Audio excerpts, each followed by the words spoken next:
இயேசுவுக்காக பிரகாசி ஊழியங்கள் வழங்கும் பிரகாசிக்கும் நேரம். Message by sister Esther Malathi.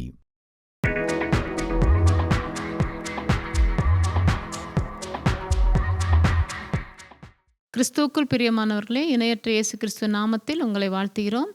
இந்த நாளிலும் கூட இயேசுக்காக பிரகாசி ஊழியத்தின் மூலமாக நாம் தியானிக்க போகிற தேவ செய்திக்குரிய வேத வசனத்தை நாம் வாசிப்போம். ஏசாயா 55 அதிகாரம் 11 வசனம். அப்படியே என் வாயிலிருந்து புறப்படும் வசனமும் இருக்கும், அது வெறுமையாய் என்னிடத்திற்கு திரும்பாமல் அது நான் விரும்புகிறதை செய்து நான் அதை அனுப்பின காரியமாகும்படி வாய்க்கும். அப்படியேன்னு சொல்றாரு. எப்படியே? மாரியும் உறைந்த மழையும் வானத்திலிருந்து இறங்கி அவ்விடத்துக்கு திரும்பாமல் பூமியை நனைத்து அதில் முளை கிளம்பி விளையும்படி செய்து விதைக்கிறவனுக்கு விதையையும் புசிக்கிறவனுக்கு ஆகாரத்தையும் கொடுக்கிறது எப்படியோ அப்படியே என் வாயிலிருந்து புறப்படும் வசனமும் இருக்கும், அது வெறுமையா என்னிடத்திற்கு திரும்பாமல் அது நான் விரும்புகிறதை செய்து அனுப்பின காரியமாகும்படி வாய்க்கும் என்று கர்த்தர் சொல்லுகிறார். தேவனிடத்திலிருந்து புறப்பட்டு வருகிற வார்த்தை நம்மளுடைய இருதயத்தில் பதிந்துச்சுன்னா அது அப்படியே நிறைவேறும். இதை தான் நம்ம முதலாவது விசுவாசிக்கணும். புரியுதுங்களா? ஏன்னா மேலிருந்து வரக்கூடிய மழையானது பூமியை நனைத்த உடனே அந்த பூமி வெறுமையாக இல்லை, அது புல் பூண்டுகளை ஒரு விளைச்சலாக கொடுக்குது. அதே போல நமக்குள்ளார தேவனால் அனுப்பப்பட்ட வார்த்தைகள் அது வெறுமையாய் அவருக்கு திரும்பாதான். அவர் என்ன விரும்புகிறாரோ, எந்த நோக்கத்துக்காக அந்த வார்த்தையை நமக்கு அனுப்பினாரோ அந்த நோக்கம் நிறைவேறும் வரைக்கும் அந்த வார்த்தை அது ஆண்டவர்கிட்டே திரும்பாதாமா, அது அப்படியே தான் இருக்குமா. அந்த வார்த்தை நிறைவேறணும். அதனால தான் தேவன் நமக்கு ஒரு வாக்குத்தத்தத்தை கொடுத்திருந்தா அந்த வாக்குத்தத்தம் நிறைவேற வரைக்கும் நம்ம ஜாக்கிரதையாய் கவனமாய் அந்த வாக்குத்தத்தத்தின் மேலே விசுவாசம் வைத்து நம்ம காத்திருக்கணும். அது நல்லா வளரும்படியாக எப்படி விளைச்சல் உண்டாகுதோ அதே போல் அந்த வாக்குத்தத்தம் நிறைவேறும்படியாக நம்ம ஒவ்வொரு நாளும் எப்படி ஒரு நிலத்தில் விதைக்கப்பட்ட விதைக்கு நம்ம என்ன செய்வோம்? தண்ணி ஊற்றுவோம், அதுக்கப்புறம் உரம் போடுவோம், அதுக்கப்புறம் அதுக்குரிய மெயின்டெனன்ஸ் கொடுப்போம், இப்படியெல்லாம் பாதுகாப்போம் இல்லையா? அதே போல் நமக்கு தேவனால் அனுப்பப்பட்ட வார்த்தையை வச்சு ஒவ்வொரு நாளும் துதிச்சு ஆராதிச்சு விசுவாசத்தோடு ஒரு நாள் அது நிறைவேறும் என்று சொல்லி காத்திருக்கும் போது அவர் அனுப்பின காரியமாகும்படி அந்த வார்த்தை நமக்குள் கிரியை செய்யுமா. புரியுதுங்களா? நம்ம அப்படி தான் ஒவ்வொரு நாளும் தேவன் நமக்கு கொடுத்த வார்த்தையை வைத்து நம்ம துதித்து கொண்டே இருக்கணும், எதிர்பார்ப்போடு நம்ம காத்து கொண்டே இருக்கணும். அப்போ ஒரு நாள் வரும், அந்த நாளில் அந்த வார்த்தைகள் நிறைவேறும். சரி, தேவனுடைய வாயிலிருந்து புறப்பட்டு வந்த வார்த்தை எப்படி நிறைவேறுச்சின்னு சொல்லி சில காரியங்கள் மூலமாக நம்ம இன்னைக்கு நம்ம வாசிப்போம். முதலாவது லூக்கா 5 அதிகாரத்தில் 4 வசனத்தை வாசிப்போம். அவர் போதகம் பண்ணி முடிந்த பின்பு சீமோனை நோக்கி, ஆழத்திலே தள்ளி கொண்டு போய் மீன் பிடிக்கும்படி உங்கள் வலைகளை போடுங்கள் என்றார். அதற்கு சீமோன், ஐயரே, ராம் முழுவதும் நாங்கள் பிரயாசப்பட்டும் ஒன்றும் அகப்படவில்லை, ஆகிலும் உம்முடைய வார்த்தையின்படியே வலையை போடுகிறேன் என்றான். பாருங்க, தேவனுடைய வாயிலிருந்து ஒரு வார்த்தை புறப்பட்டுச்சு. அப்போ எப்படின்னா ஆண்டவர் என்ன செய்கிறாரு? கெனசரேத்து கடல் அருகே வராரு. வந்தபோது எல்லாரும் என்ன செஞ்சாங்க? மீன் பிடிக்கிறவங்கெல்லாம் அந்த வலைகளை அலசி கொண்டு இருந்தாங்க. ஆண்டவர் ஒரு படகுல ஏறுகிறார். ஒரு படகுல ஏறும்போது அது சீமோனுடைய படகாக இருந்துச்சு. அதில் போதகம் பண்ணுறாரு. ஒரு அளவுக்கு அந்த போதகம் முடிந்த உடனே அவர் சொல்கிறாரு, ஆழத்துக்கு படகை நீங்கள் தள்ளிட்டு போங்க, மீன் பிடிக்கும்படி உங்கள் வலைகளை போடுங்கன்னு சொல்கிறாரு. அது வரைக்கும் விடிய விடிய அவங்க என்ன செஞ்சுருக்காங்க? வலையை போட்டிருக்காங்க, ஒன்றுமே அகப்படலை. ஆனாலும் ஆண்டவரே, உங்கள் வார்த்தையின்படி நான் வலையை போடுகிறேன் என்று சொல்லி பேதுரு அப்படியாக வலையை போட்டபோது 2 படகு நிறைய மீன்கள் கிடைத்தது என்று சொல்லி வாசிக்கிறோம். அப்போ ஆண்டவருடைய வாயிலிருந்து ஒரு வார்த்தை பேதுருவுக்கு புறப்பட்டது. ஆசீர்வாதத்தின் வார்த்தை, ரெட்டிப்பான நன்மையை பெற்றுக்கொள்ளுகிற அந்த வார்த்தை என்ன செய்யல? அது வெறுமையாய் திரும்பல, அது தேவனிடத்தில் விரும்புகிறதை செய்து திரும்பிச்சு. அப்படின்னா ராம் முழுக்க பிரயாசப்பட்டு ஒன்றும் கிடைக்கல, ஆனாலும் உங்கள் வார்த்தையின்படி வலையை போடுகிறேன் என்று சொன்னபோது 2 படகு நிறைய ரெட்டிப்பான நன்மையை பேதுருவுக்கு அந்த வார்த்தை கொடுத்தது. ரெட்டிப்பான ஆசீர்வாதத்தை கொடுத்தது. இன்னைக்கு உங்களுடைய வாழ்க்கையில ஆண்டவர் என்ன வார்த்தையை அனுப்பியிருக்கிறாரு. நீங்க ஃப்ளாஷ்பேக் அப்படியே பாருங்க. என்னென்ன வார்த்தையை உங்களுக்கு அனுப்பியிருக்கிறார். நிறைய பேர் அவரவர்களுக்கு கொடுக்கப்பட்ட வாக்குத்தத்தத்தையே மறந்து போயிடுறீங்க. அப்படி மறக்கக்கூடாது. அந்த வாக்குத்தத்தம் நிறைவேறும். ஏன்னா வேத வசனம் சாதாரணமானது அல்ல. ஆதியிலே வார்த்தை இருந்தது. வார்த்தை தேவனிடத்தில் இருந்தது. அந்த வார்த்தை தேவனாகவே இருந்தது. ஆண்டவர் அந்த வார்த்தை குறித்து என்ன சொல்றாரு? என்னுடைய வசனங்கள் ஜீவனாகவும் ஆவியாகவும் இருக்கிறது என்று சொல்லுகிறார். அப்ப ஜீவனாக ஆவியாக இருக்கிற வசனம் எப்படிங்க வெறுமையா திரும்பும்? அது உங்களுக்குள்ளார வந்துருச்சுன்னா அது நிறைவேறித்தான் தீரும். ஆண்டவர் சாதாரணமா ஒரு வார்த்தையை ஒருத்தருக்கு கொடுக்க மாட்டாரு. அவர் என்ன சொல்றாருன்னா, யோபு 33:14 வாசிச்சு பார்க்கும்போது, தேவன் ஒரு விசை சொல்லி இருக்கிற காரியத்தை 2ஆம் விசை பார்த்து திருத்துகிறவர் அல்லவே என்று சொல்லி ஆண்டவர் அந்த வார்த்தையை கொடுக்கிறாரு. அவர் திருத்த மாட்டாரு. ஒன்ஸ் ஒரு வார்த்தையை நமக்கு கொடுத்தா அந்த வார்த்தை நிறைவேறும். ஆனா அந்த வார்த்தையை பெற்றுக்கொள்ள நாம தகுதியா இருக்கணும். புரியுதுங்களா? இப்ப இந்த இடத்துல ஆழத்துக்கு கொண்டு போய் நீ வலைய போடுன்றாரு. அதே மாதிரி உங்க வார்த்தையின்படி நான் போடுறேன்னு சொல்லி அந்த வலைய போட்ட உடனே 2 படகு நிறைய மீன்கள் கிடைத்தது. புரியுதுங்களா? 2 படகு நிறைய அந்த மீன்கள் கிடைத்தது. அப்போ இது 2 விதமான ஆசீர்வாதத்தை பேதுரு பெற்றுக்கொண்டான். தேவனுடைய வாயிலிருந்து புறப்பட்டு வந்த அந்த வார்த்தையின்படி செய்ததால, கீழ்ப்படிந்ததுனால. ஒருவேளை அது வரைக்கும் அந்த படகு வெறுமையா இருந்திருக்கலாம். ஆனா இயேசு அங்க போதகம் பண்ண பிறகு அந்த படகு நிறைய தேவனுடைய வார்த்தைகள் பிரசனம் இறங்கியிருக்கும். அதை தான் நான் எப்பவுமே வாசிப்பேன், எப்பவுமே தியானிப்பேன். அப்ப நம்மளுடைய இருதயத்துல தேவ பிரசனம் இருக்கும்போது நமக்குள்ளார சோர்வு வராது, நமக்குள்ளார அவிசுவாசம் வராது, சந்தேகம் வராது. கர்த்தர் கொடுத்த வார்த்தை ஒரு நாள் நிறைவேறும் என்று சொல்லி நம்ம எப்பொழுதுமே காத்திருக்க முடியும். ஆனா ஏற்ற வேளையில் அந்த வார்த்தையை தேவன் என்ன செய்வாரு? நிறைவேற்றி முடித்திருவார். புரியுதுங்களா? அப்ப முதலாவது இது பார்த்தோம். அடுத்ததாவது இன்னொரு வசனத்தை நம்ம வாசிக்கும் போது யோவான் 11ஆம் அதிகாரத்துல 43ஆம் வசனம். இவைகளை சொன்ன பின்பு லாசருவே வெளியே வா என்று உரத்த சத்தமாய் கூப்பிட்டார். இந்த சம்பவம் எல்லாத்துக்கும் தெரிந்த சம்பவம் தான் இல்லையா? லாசரு மரித்து போயிடுறான். 4 நாள் ஆயிற்று. லாசரு மரித்து போறதுக்கு முன்னாடியே ஆண்டவர்கிட்ட ஆள் அனுப்புறாங்க. ஆண்டவர்கிட்ட ஆள் அனுப்பும்போது அவர் அவர் வரல. இது மரணத்துக்கு ஏதுவான வியாதி இல்லை, தேவனுடைய நாமம் மகிமைப்படுவதற்குரிய ஏதுவான வியாதின்னு சொல்லிட்டு அதில் குமாரனும் மகிமைப்படுவார்னு ஏற்கனவே சொல்லிட்டாரு. அப்போ லாசரு மரித்த பிறகு அவர் இன்னும் 2 நாள் அதே இடத்துல இருந்துட்டு 4ஆவது நாளில் அவர் அங்கே கடந்து போகிறாரு. 4 நாள் ஆயிடுச்சு. அதுக்கப்புறம் அந்த இடத்துல போகும்போது மரியாள் மார்த்தாள் எல்லாம் அங்கே அழுது கொண்டு இருக்கிறாங்க. மார்த்தாள் வழியிலேயே இயேசு கிறிஸ்துவை சந்திக்கிறாங்க. சந்தித்த உடனே, ஆண்டவரே நீர் இங்கே இருந்தீரானால் என் சகோதரன் மரித்திருக்க மாட்டான் என்று மார்த்தாள் சொல்கிறாங்க. உடனே ஆண்டவர் என்ன சொல்கிறாரு? போய் மரியாளை அழைத்து கொண்டு வர சொல்கிறாரு. மரியாள் அங்கே வராங்க. அங்கே வந்த உடனே உங்களுடைய அழுகையை பார்த்து ஆண்டவர் ரொம்ப ஆவியில் கலங்குறாரு, கண்ணீர் விடுறாரு, மனது உருகிறாரு. எந்த இடத்துல வச்சிருக்கீங்கன்னு கேட்குறாரு. கல்லை நகர்த்தி போடுங்கன்றாரு. கல்லை நகர்த்தி போடுங்கன்னு சொல்லும்போது மார்த்தாளுக்குள்ளார ஒரு அவிசுவாசம் மாதிரி வார்த்தைகள் கடந்து வருது. 4 நாள் ஆயிடுச்சு நாருமேனு. அப்போ ஆண்டவர் என்ன சொல்றாரு? ஒரு வார்த்தையை சொல்றாரு, நீ விசுவாசித்தினால் தேவனுடைய மகிமையை காண்பா என்று சொல்லி. அதே போல என்ன நடக்குது? அதுக்கப்புறம் நீங்கள் அப்படியே வாசிச்சு பார்த்தீங்கன்னா, அப்பொழுது மரித்தவன் வைக்கப்பட்ட இடத்திலிருந்து கல்லை எடுத்து போட்டார்கள். அதுக்கப்புறம் பிதாவின் இடத்துல ஆண்டவர் வேண்டுதல் செய்கிறார். வேண்டுதல் செய்த பிறகு 43 இவைகளை சொன்ன பின்பு லாசருவே வெளியே வா என்று உரத்த சத்தமாய் கூப்பிட்டார். அவர் வாயிலிருந்து புறப்பட்டு வந்த அந்த வார்த்தை வெறுமையா திரும்பலை. எங்கே போச்சு? அந்த நாட்கள்லாம் மரித்து போயிட்டாங்கன்னா ஆழமான குகைக்குள்ளார தான் வச்சிருப்பாங்களாமா, அடக்கம் பண்ணி வச்சிருப்பாங்களாம். அப்போ அந்த குகைக்குள்ளார உள்ள அந்த சவுண்டு கடந்து போகுது. லாசருவே வெளியே வா என்று சொல்லி அவர் மரித்த அந்த லாசருவை நோக்கி உரத்த சத்தமாய் கூப்பிடுகிறார். உரத்த சத்தமாய் கூப்பிட்ட போது பாருங்க, அப்பொழுது மரித்தவன் வெளியே வந்தான். அவன் கால்களும் கைகளும் பிரேத சீலைகளினால் கட்டப்பட்டிருந்தது. அவன் முகமும் சீலையால் சுற்றப்பட்டிருந்தது. இயேசு அவர்களை நோக்கி இவனை கட்டவிழ்த்து விடுங்கள் என்றார். வார்த்தை போய் மரித்து போனவனை உயிரோடு எழுப்பிட்டு கொண்டு வந்து நிறுத்திருச்சு. ஹல்லேலூயா! தெளிவாக நீங்கள் புரிந்து கொள்ள வேண்டும். பாருங்க, கட்டப்பட்ட நிலையோடய வெளியில் வரான். எப்படி அவ்வளோ ஸ்பீடாக வந்திருக்க முடியும்? உள்ளே போய் யாரும் கூட்டிகிட்டு வரல. கர்த்தருடைய வார்த்தை தான் உள்ளே போச்சு. எத்தனை நாள்? 4 நாட்கள். 4 நாட்கள் அப்படின்னு சொன்னால் ஏறக்குறைய 96 மணி நேரம்.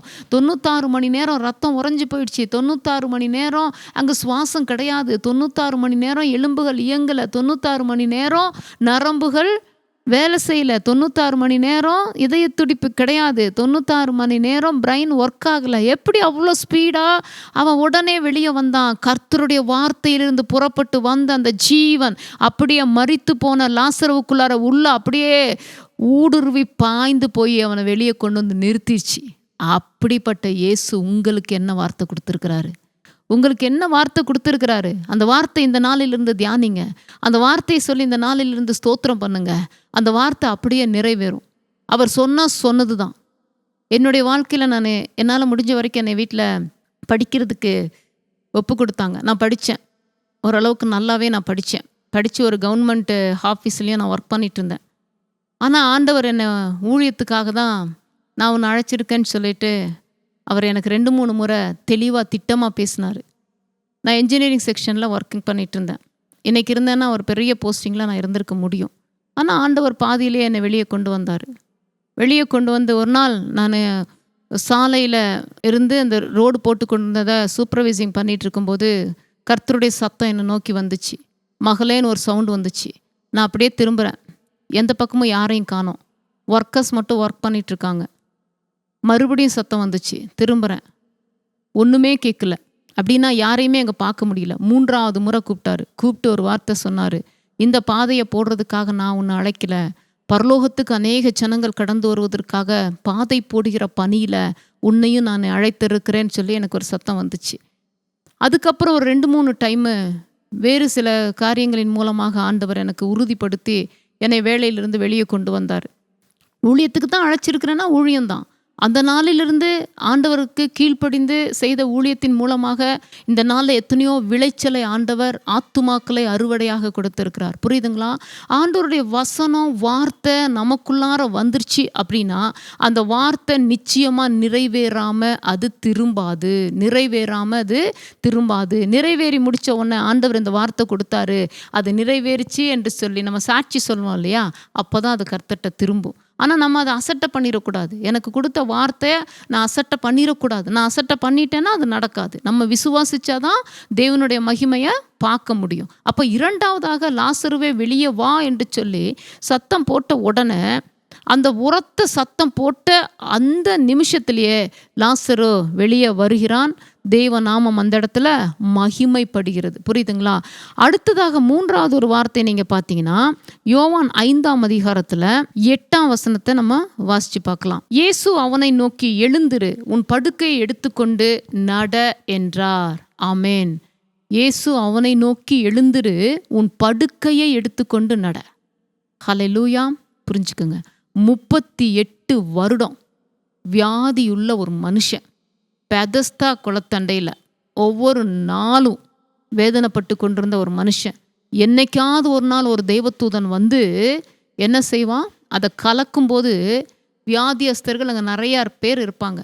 அதில் யார் முந்திக் கொள்கிறார்களோ அவர்களுக்கு மாத்திரம்தான் அன்னைக்கு டோட்டல் ஹீலிங்கு. இவன் ஒவ்வொரு டைமும் பார்த்து சோர்ந்து போன நேரத்தில் அப்படியே புலம்பிக் கொண்டிருந்த வேலையில் ஒரு நாள் அவனையே தேடி இயேசு போகிறார். இயேசு போன உடனே அவர் என்ன கேட்குறாரு? படுத்திருந்த அவனை இயேசு கண்டு அவன் வெகு காலமாய் வியாதியஸ்தன் என்று அறிந்து அவனை நோக்கி சொஸ்தமாக வேண்டும் என்று விரும்புகிறாயா என்று கேட்டார். 6ஆம் வசனத்தில் நம்ம வாசிக்கிறோம். அதற்கு வியாதியஸ்தன் 7ல் ஆண்டவரே, தண்ணீர் கலக்கப்படும் போது என்னை குளத்திலே கொண்டு போய் விடுகிறதற்கு ஒருவரும் இல்லை. நான் போகிறதற்குள்ளே வேறொருவன் எனக்கு முந்தி இறங்கி விடுகிறான் என்றான். கேட்ட கேள்விக்கு கரெக்டான பதில் வரல. அவனுக்குள்ளார அவ்வளோ காலம் போராடிட்டு இருந்த அந்த புலம்பல் தான் வெளியே வருது. ஆனால் ஆண்டவர் என்ன செய்கிறாரு? இயேசு அவனை நோக்கி எழுந்திரு, உன் படுக்கையை எடுத்துக்கொண்டு நட என்றார். என்ன நடந்துச்சு? வார்த்தை வெறுமையாக திரும்பலை. உடனே அந்த மனுஷன் சொஸ்தமாகி தன் படுக்கையை எடுத்துக்கொண்டு நடந்து போனான். அந்த நாள் ஓய்வு நாளாக இருந்தது. உடனே ஸ்பாட்டில் கர்த்தருடைய வாயிலிருந்து புறப்பட்டு வந்த வசனம் வெறுமையாய் திரும்பலைங்க. ஸ்பாட்டில் 38 ஆண்டுகளாக இருந்த அந்த வேதனை மாறி, வியாதி மாறி, படுக்கையை எடுத்துக்கொண்டு அவன் எழுந்து நடந்து தேவனை மகிமைப்படுத்துகிறான். அருமையான தேவனுடைய ஜனமே, நம்ம நினச்சிருப்போம் இப்படி தான் நமக்கு இந்த காரியத்தில் பதில் கிடைக்கும். அவனும் நினச்சிருப்பான், யாராவது ஒரு நாள் என்னை தூக்கி போட மாட்டாங்களா, குளத்தில் போட மாட்டாங்களா. ஒருவேளை இயேசு கேட்ட உடனே கூட அவன் அப்படி தான் நினச்சிருப்பான். அவர் என்னை இந்த குளத்துக்குள்ளார இறக்கி விட்டுற மாட்டாரா அப்படின்னு சொல்லிட்டு அவன் அப்படியே அங்கலாச்சு நினச்சிருப்பான். ஆனால் ஆண்டவர் என்ன சொல்கிறாரு, உங்கள் நினைவுகள் என் நினைவுகள் அல்ல. ஆண்டவர் என்ன செய்தார், அப்படியே வேற ஒன்றுமே சொல்லலை. ஏன்னா அந்த வார்த்தைக்குள்ளார அவ்வளவு வல்லமை, அந்த வார்த்தைக்குள்ளார அவ்வளவு ஜீவன், அந்த வார்த்தைக்குள்ளார அவ்வளவு மகிமை. அப்படியே அது புறப்பட்டு போய் விரும்புகிறத செய்துச்சு. ஆண்டவர் என்ன விரும்பினாரு, அவன் சொஸ்தமாகணும்னு சொல்லி ஆண்டவர் விரும்பினாரு, அவனும் விரும்புகிறான். அந்த விரும்புகிற காரியத்தை அது அப்படியே செய்தது. உங்களுடைய வாழ்க்கையில் இந்த செய்தி கேட்க கேட்க கேட்க உங்களுக்குள்ளார ஒரு தாகம் புறப்பட்டு வந்துடணும்.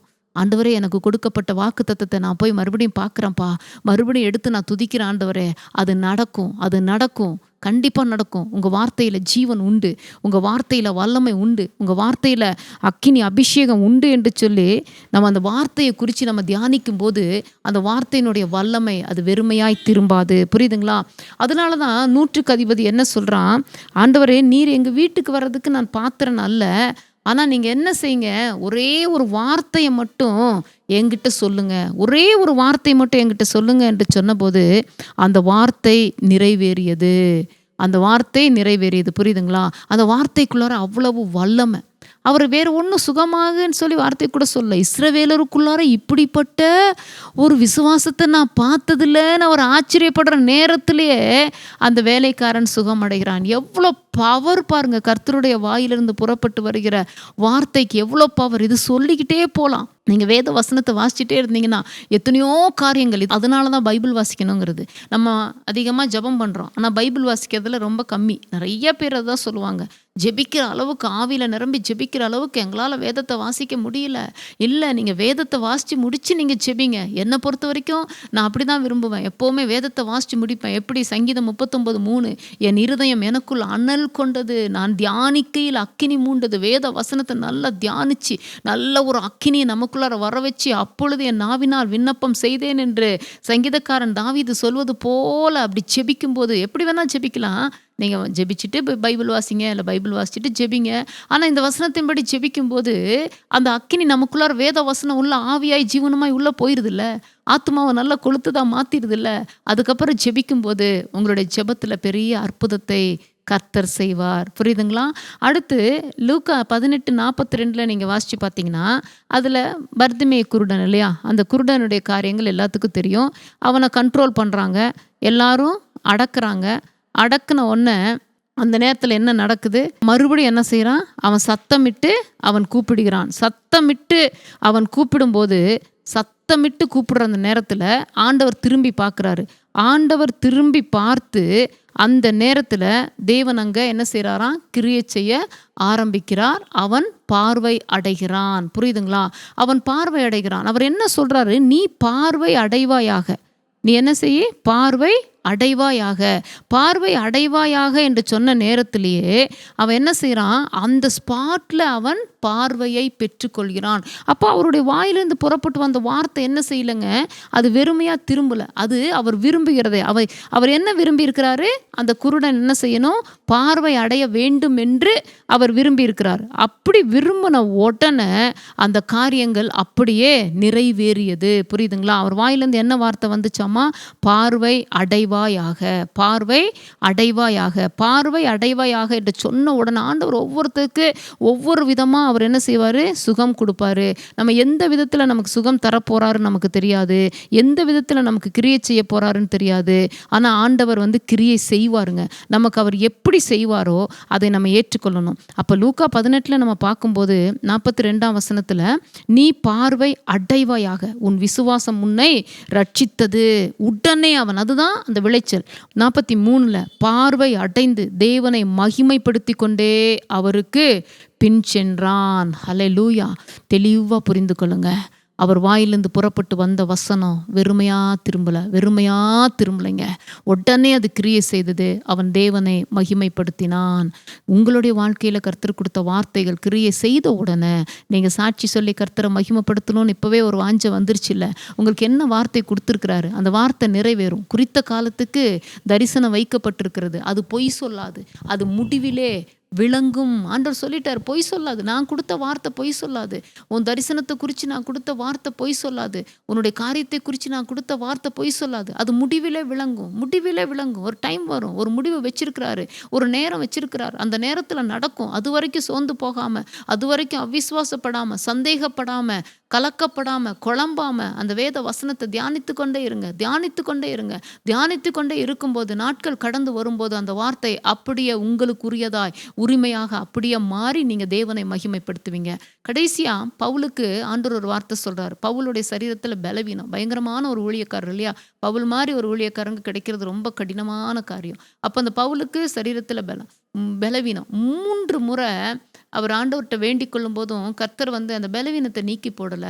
ஆண்டவர் என்ன சொல்றாரு? என் கிருபை உனக்கு போதும், உன்னுடைய பலவீனத்தின் மத்தியில என் பலன் பூரணமாய் விளங்கும் என்று சொல்றாரு. அந்த வார்த்தை அவருடைய வாயிலிருந்து புறப்பட்டு வந்துச்சு. வந்த நாளிலிருந்து பவுல் ஊழியம் செய்து கடைசி நேரம் வரைக்கும் அந்த கிருபை பவுலுக்கு போதுமானதா இருந்தது. கடைசியில் அவர் சொல்றாருல, நல்ல போராட்டத்தை போராடினேன், விசுவாசத்தை காத்து கொண்டேன், இது முதல் நீதியின் கிரீடம் எனக்கு வைக்கப்பட்டிருக்கிறது, என் ஓட்டத்தை முடித்தேன். தெளிவா சொல்றாரு. அது வரைக்கும் அந்த பலவீனத்தின் மத்தியிலையும் ஆண்டவருடைய கிருபை தாங்குச்சு. அந்த கிருபை தாங்குச்சு.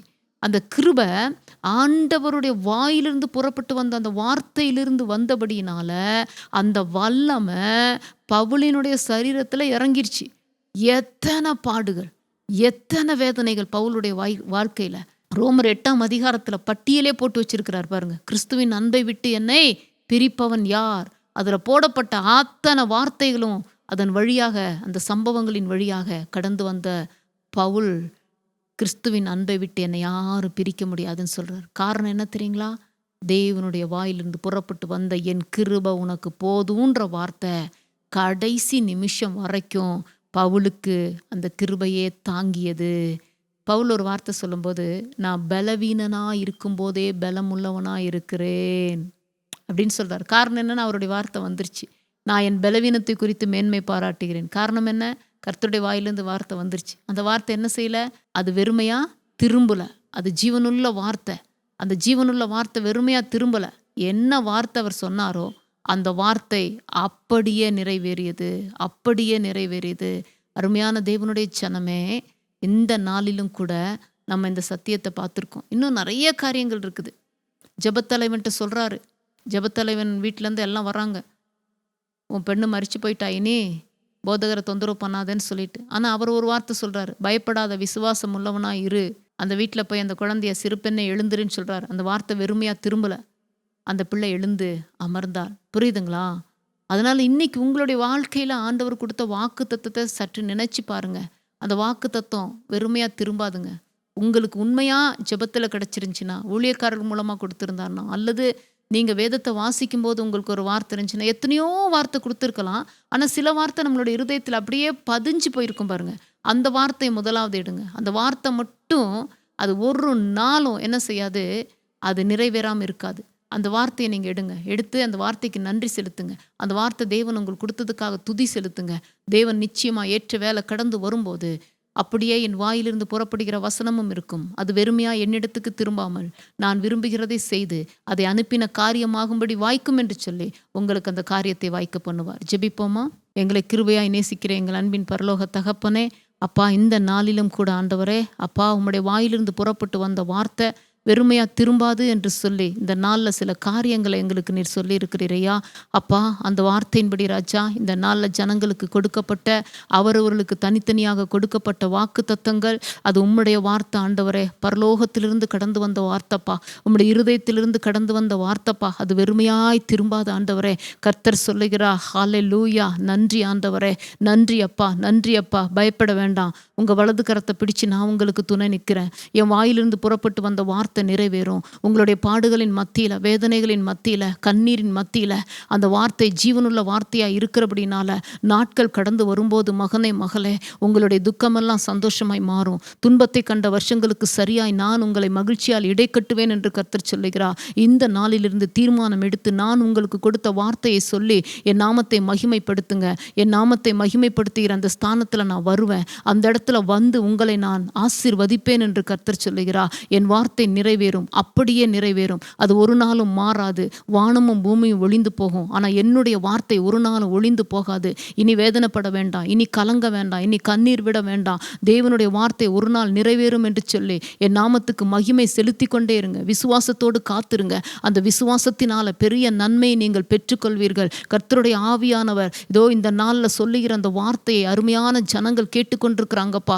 ஆண்டவரே, நீங்கள் சொல்கிற அந்த வார்த்தை பிள்ளைகளுடைய இருதயத்தில் தேவனே அது பதிந்து கொண்டிருக்கிறதப்பா. வனாந்திரத்தில் நீரூற்றாக இந்த நாளில் உங்கள் வார்த்தை புறப்பட்டு போகிறது ஆண்டவரே. இனி இவர்களுடைய வாழ்க்கையில் கர்த்தாவே வனாந்திரம் வயல்வெளியாக மாறப்போறதற்காக ஸ்தோத்தரிக்கிறோம். பெரிய காரியங்களை செய்யுங்க. இரத்த பாதுகாப்புக்குள்ள மூடி மறைத்து காத்துக்கொள்ளுங்கப்பா. தேவனே, வார்த்தைகள் நிறைவேறட்டும், அப்படியே நிறைவேறட்டும். ஒவ்வொருவரையும் இயேசு கிறிஸ்துவின் நாமத்தினால ஆண்டவரே சாட்சியாக எழும்பும்படியாக நான் செபிக்கிறேன் ஆண்டவரே. பெரிய காரியங்களை செய்யுங்க. எல்லா துதி கனம் மகிமையும் உமக்கே எடுக்கிறோம். இயேசு கிறிஸ்துவின் நாமத்தில் செபிக்கிறோம் நல்ல பிதாவே.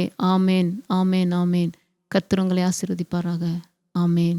For your prayer requests, Sister Esther Malathi, Shine for Jesus Ministries, 3C/2 Vasampallam Road, Ottupattai Post, Kunnur, The Nilgiris, 643105. Cell phone number 9443809930 and 9488240110.